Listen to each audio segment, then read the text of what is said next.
Good morning. Let's begin our service by singing hymn number 77. God is my strong salvation. What foe have I to fear? In darkness and temptation, my light, my help is near. Though hosts encamp around me, firm in the fight I stand. What terror can confound me with God at my right hand? Hymn number 77.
The scriptural will be given by Shahidat from Maryland.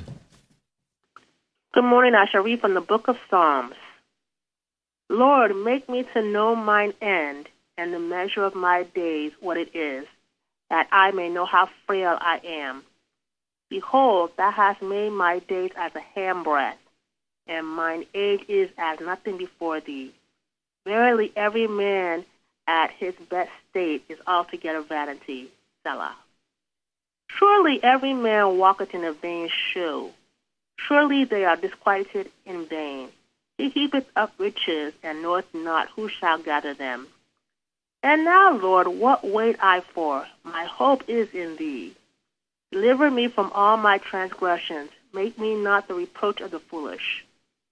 I was dumb. I opened not my mouth, because thou didst it. Remove thy stroke away from me. I am consumed by the blow of thine hand. When thou with rebukes dost correct a man for iniquity, thou makest his beauty to consume away like a moth. Surely every man is vanity. Selah. Hear my prayer, O Lord, and give ear unto my cry. Hold not thy peace at my tears, for I am a stranger with thee, and a sojourner as all my fathers were. O spare me that I may recover strength before I go hence and be no more. We will now have a moment of silent prayer and follow with the repetition of the Lord's Prayer and its spiritual interpretation as given in the Christian Science textbook.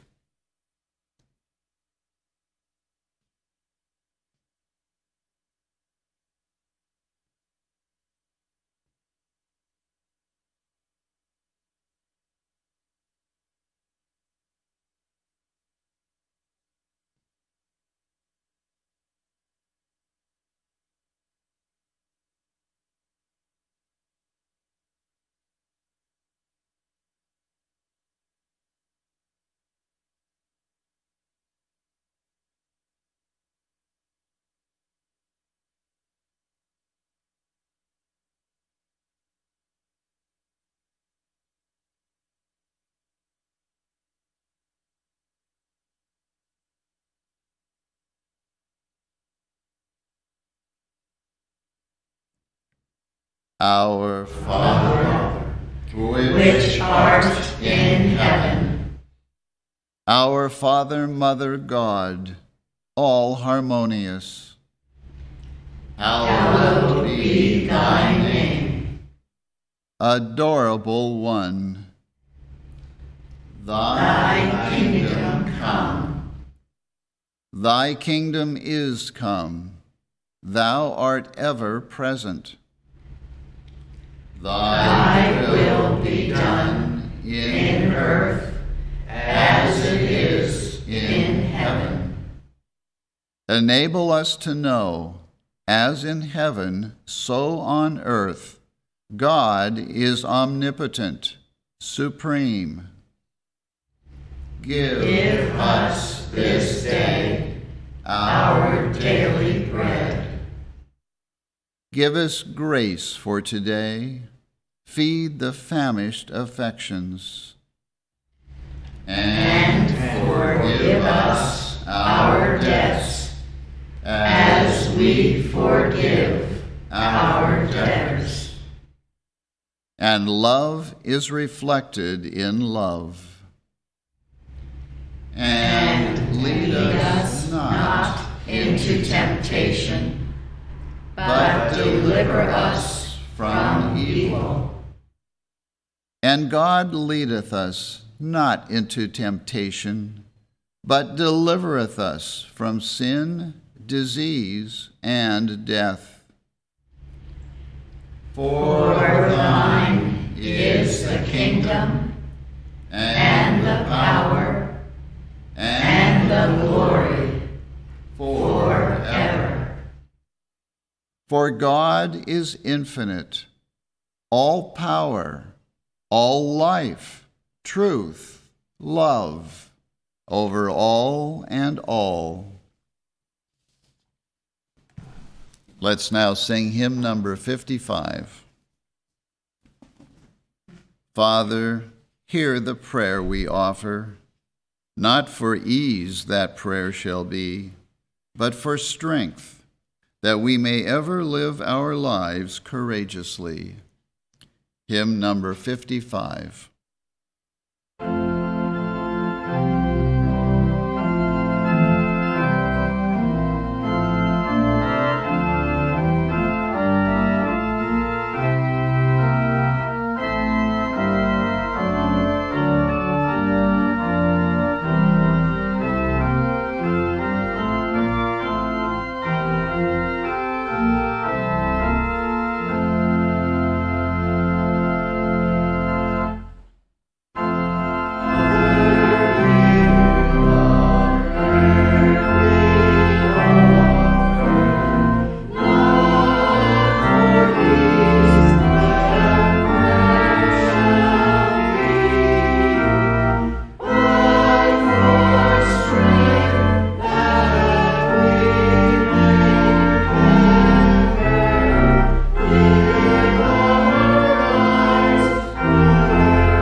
Welcome to the Sunday morning service of the Plainfield Christian Science Church Independent.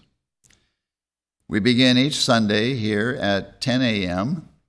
with our roundtable discussion, which is kind of a training session in Christian Science. And we had a really good one this morning.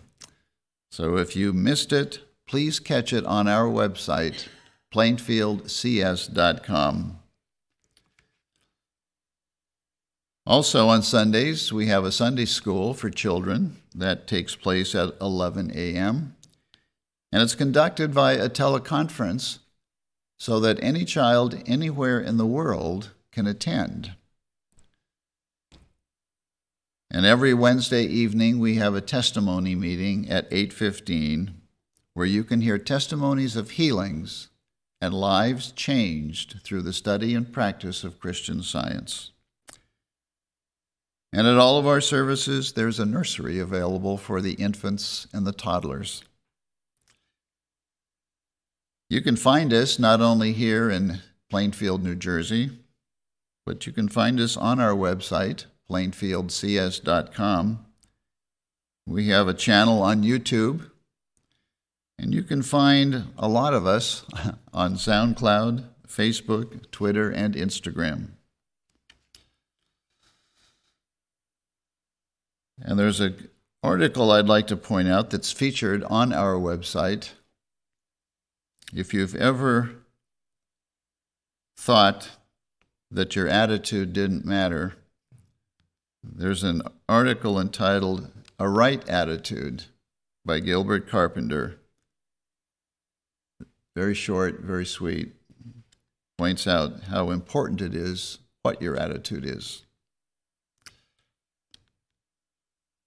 Also this week, Thanksgiving Day, we will have a service at 11 a.m. So please join us Thursday morning at 11 a.m., Thanksgiving Day service. Also this week, on Saturday, we will have another Bible study session. That'll take place at 10 a.m.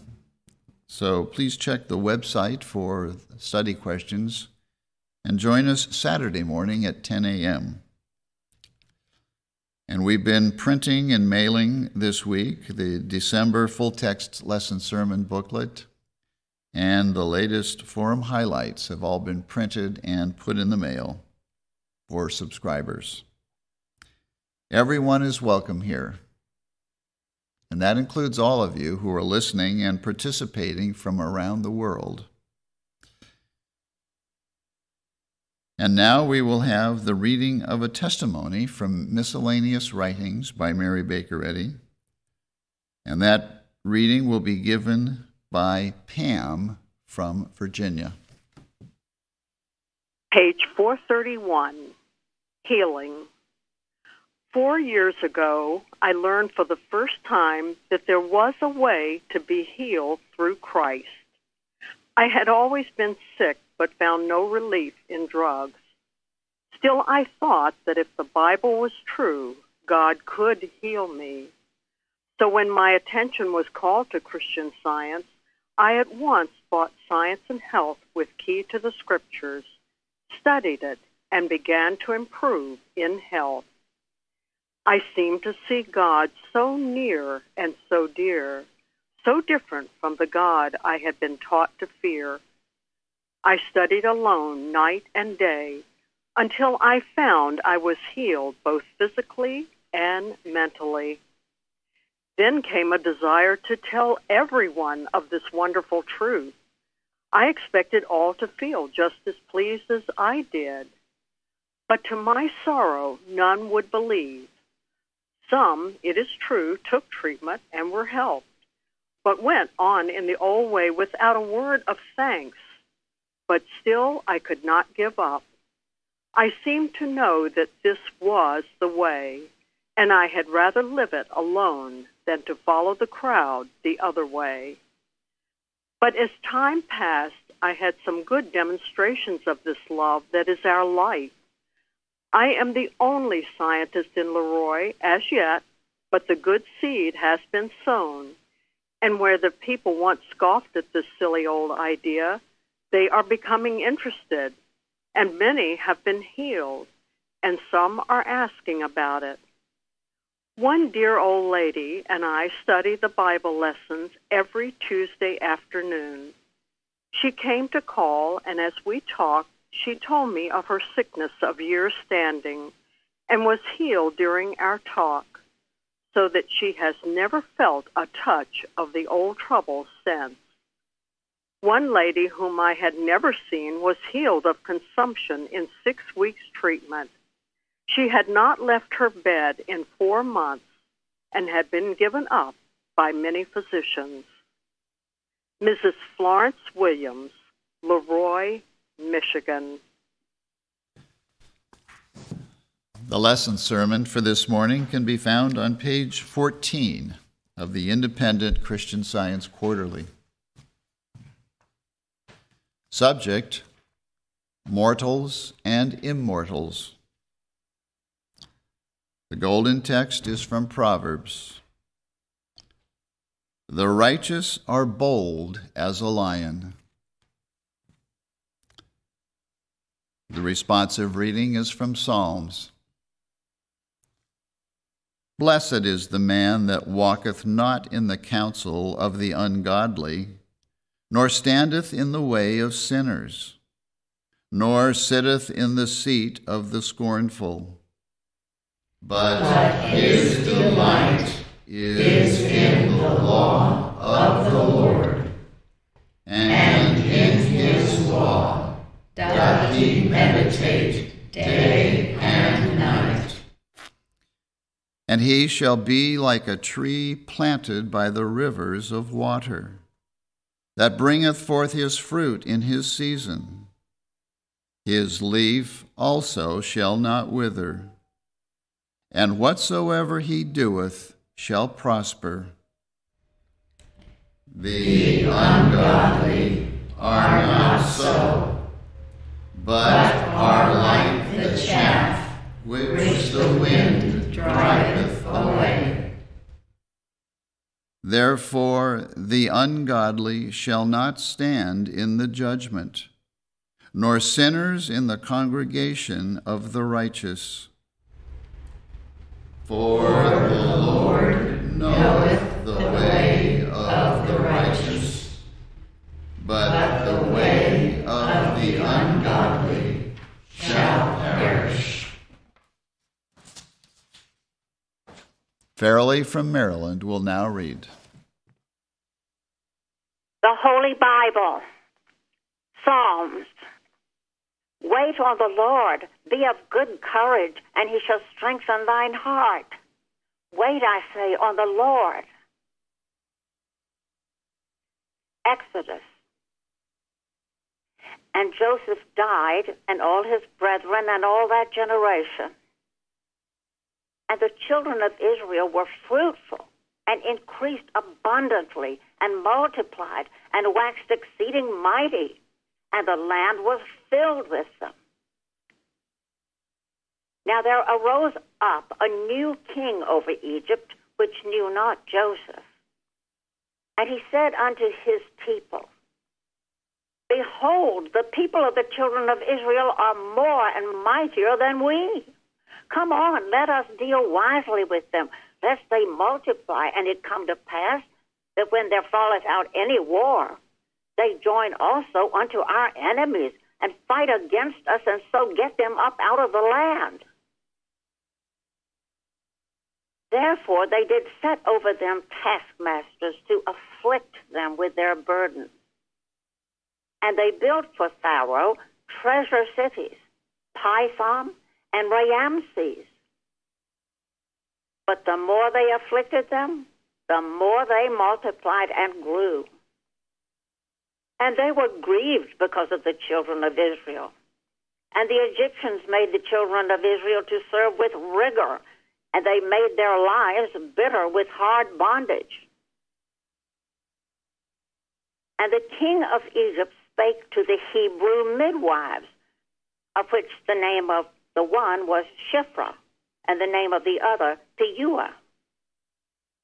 And he said, When you do the office of a midwife to the Hebrew women and see them upon the stools, If it be a son, then ye shall kill him.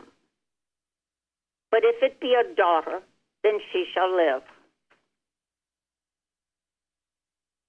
But the midwives feared God and did not as the king of Egypt commanded them, but saved the men children alive.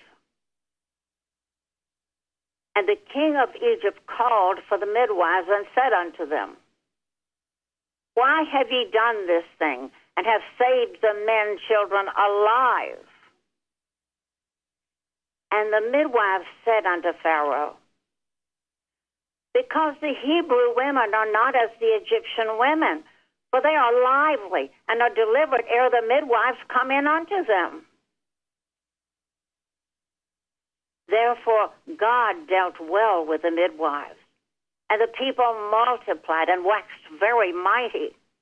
And it came to pass, because the midwives feared God, that he made them houses.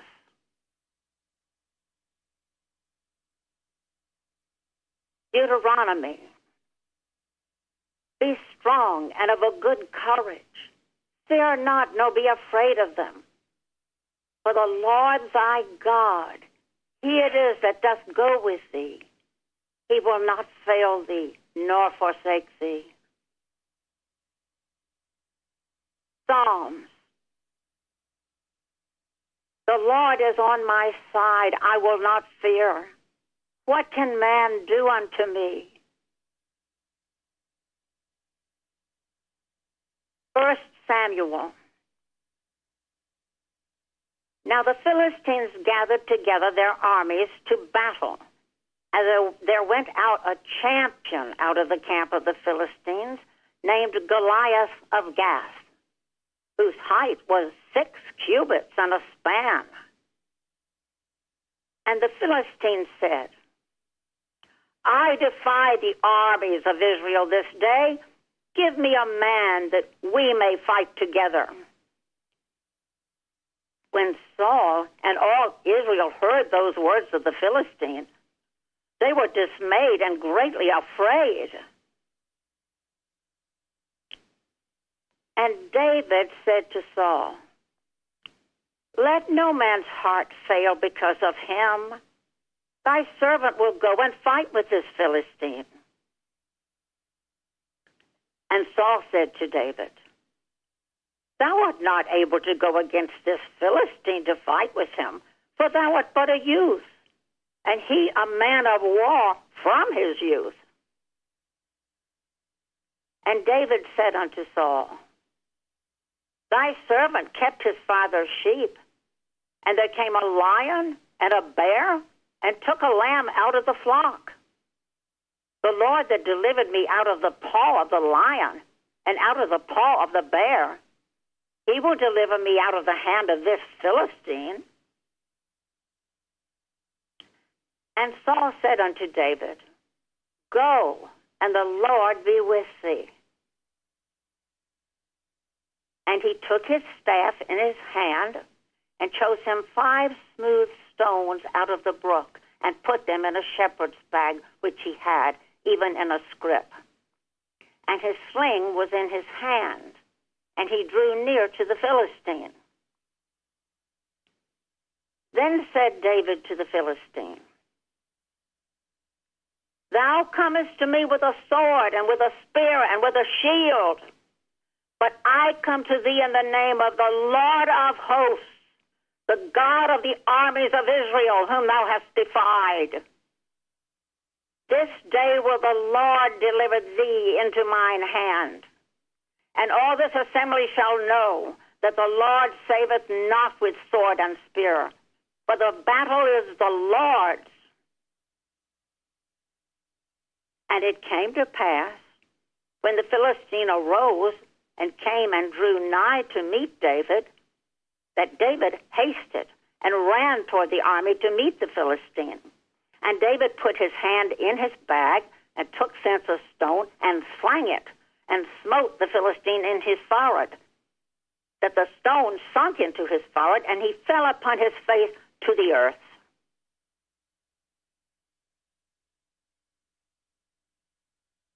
Ephesians. My brethren, be strong in the Lord and in the power of his might.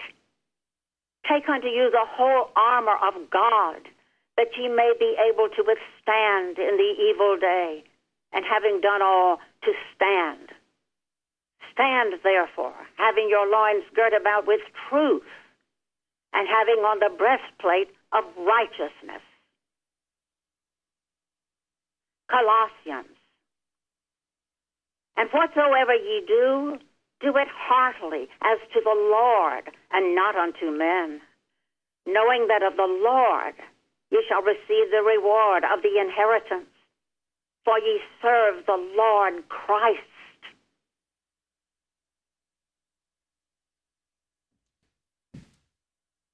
Bruce will now read. I will read correlative passages from the Christian Science textbook, Science and Health with Key to the Scriptures, by Mary Baker Eddy.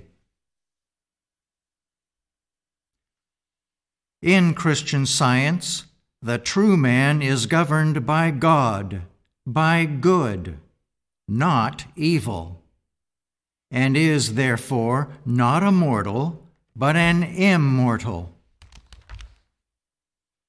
Immortal men and women are models of spiritual sense, drawn by perfect mind and reflecting those higher conceptions of loveliness which transcend all material sense. Immortals, or God's children in divine science, are one harmonious family. But mortals, or the children of men in material sense, are discordant and ofttimes false brethren. Mortals have a modus of their own, undirected and unsustained by God. Mortals are the counterfeits of immortals. They are the children of the wicked one, or the one evil, which declares that man begins in dust or as a material embryo. In divine science, God and the real man are inseparable as divine principle and idea. Error, urged to its final limits, is self-destroyed. Error will cease to claim that soul is in body, that life and intelligence are in matter, and that this matter is man. God is the principle of man, and man is the idea of God. Hence, man is not mortal nor material. Mortals will disappear, and immortals, or the children of God, will appear as the only and eternal verities of man. Mortals are not fallen children of God.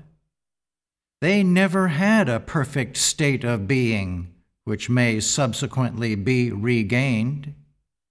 They were, from the beginning of mortal history, conceived in sin and brought forth in iniquity. Mortality is finally swallowed up in immortality. A wicked mortal is not the idea of God. He is little else than the expression of error. To suppose that sin, lust, hatred, envy, hypocrisy, revenge have life abiding in them is a terrible mistake. Life and life's idea, truth and truth's idea never make men sick, sinful, or mortal. to be immortal, we must forsake the mortal sense of things, turn from the lie of false belief to truth, and gather the facts of being from the divine mind. The facts of divine science should be admitted, although the evidence as to these facts is not supported by evil, by matter, or by material sense, because the evidence that God and man coexist is fully sustained by spiritual sense. Man is, and forever has been, God's reflection. God is infinite, therefore ever present, and there is no other power nor presence. Imperfect mortals grasp the ultimate of spiritual perfection slowly. But to begin aright and to continue the strife of demonstrating the great problem of being is doing much. Moral courage is requisite to meet the wrong and to proclaim the right. Moral courage is the lion of the tribe of Judah, the king of the mental realm. Free and fearless it roams in the forest. Undisturbed it lies in the open field or rests in green pastures beside the still waters. There is too much animal courage in society and not sufficient moral courage. Christians must take up arms against error at home and abroad. They must grapple with sin in themselves and in others, and continue this warfare until they have finished their course. If they keep the faith, they will have the crown of rejoicing. Christian experience teaches faith in the right and disbelief in the wrong. It bids us work the more earnestly in times of persecution, because then our labor is more needed. Your influence for good depends upon the weight you throw into the right scale. The good you do and embody gives you the only power obtainable. Evil is not power. It is a mockery of strength, which ere long betrays its weakness and falls, never to rise. It requires courage to utter truth, for the higher truth lifts her voice, the louder will error scream, until its inarticulate sound is forever silenced in oblivion. By looking a tiger fearlessly in the eye, Sir Charles Napier sent it cowering back into the jungle. An animal may infuriate another by looking it in the eye, and both will fight for nothing. A man's gaze, fastened fearlessly on a ferocious beast, often causes the beast to retreat in terror. This latter occurrence represents the power of truth over error, the might of intelligence exercised over mortal beliefs to destroy them. It is Christian science to do right. and nothing short of right doing has any claim to the name. To talk the right and live the wrong is foolish deceit, doing oneself the most harm. Fettered by sin yourself, it is difficult to free another from the fetters of disease. With your own wrists manacled, it is hard to break another's chains. A little leaven causes the whole mass to ferment. A grain of Christian science does wonders for mortals. So omnipotent is truth. But more of Christian science must be gained in order to continue in well-doing. Right motives give pinions to thought, and strength and freedom to speech and action. A wrong motive involves defeat. In the science of mind healing, it is imperative to be honest, for victory rests on the side of immutable right. To understand God strengthens hope, enthrones faith in truth, and verifies Jesus' word, "Lo, I am with you always, even unto the end of the world." Science reveals the glorious possibilities of immortal man, forever unlimited by the mortal senses.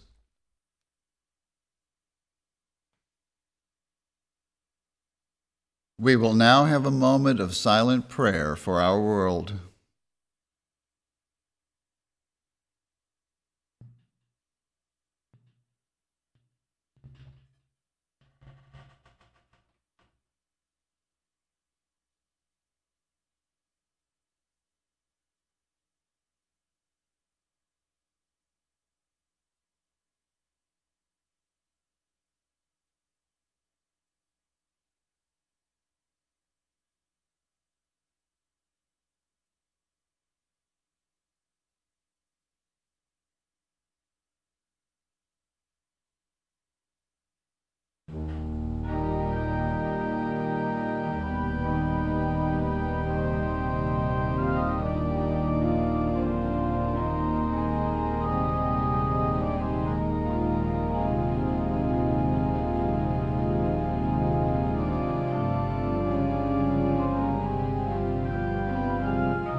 We will now sing hymn number 254. The words of this hymn are by Mary Baker Eddy.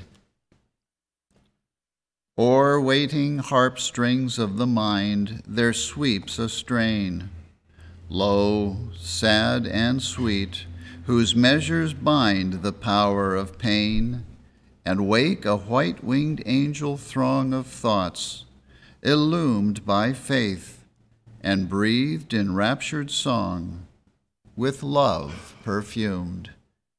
Hymn number 254.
consume the dross and purify.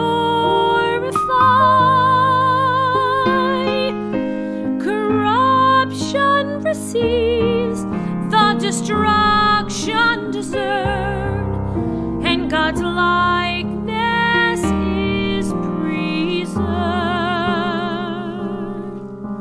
Blow, blow, winds of God, fans of flames to burn the chaff, consume the dross and purify. Corruption receives the destruction deserved, and God's likeness is preserved. What are you afraid of? Our God is a law of utter destruction unto everything unlike himself, and a law of life unto his likeness. You are his likeness.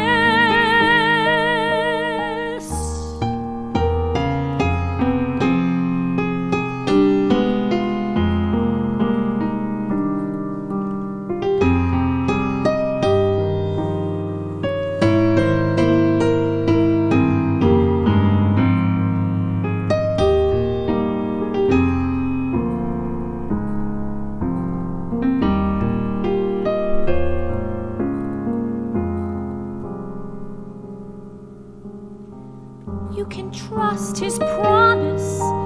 The God of Abraham and Isaac and Jacob is your God, and he will uphold you with his right hand, his hand almighty. How can you feel what is to come when you know what is to come is from your Father? Then walk into the holy fire, surrender all that you desire, and find eternal life. So blow, blow, winds of God, fans of flames to burn the chaff, consume the dross and purify. Corruption receives the destruction deserves, and God's likeness is preserved. See, God's likeness is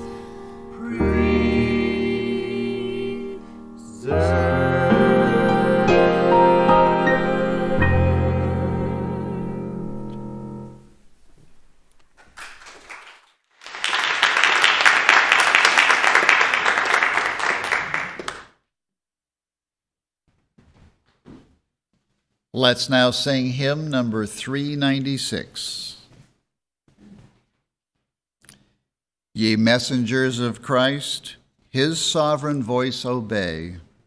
Arise and follow where he leads, and peace attend your way. Hymn number 396.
read from the Christian Science textbook, The Scientific Statement of Being, and the correlative passages from 1 John, 3rd chapter. There is no life, truth, intelligence, nor substance in matter.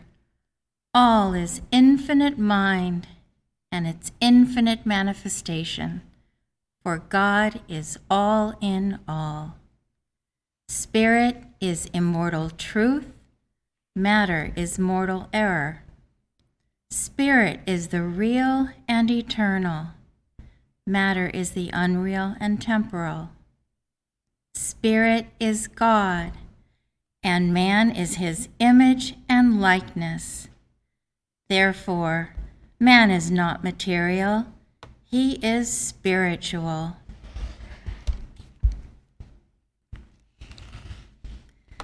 Behold, what manner of love the Father hath bestowed upon us, that we should be called the sons of God. Therefore, the world knoweth us not, because it knew him not. Beloved, now are we the sons of God, and it doth not yet appear what we shall be, but we know that when he shall appear, we shall be like him, for we shall see him as he is. And every man that hath this hope in him purifieth himself, even as he is pure. Grace and peace be multiplied unto you through the knowledge of God and of Jesus our Lord.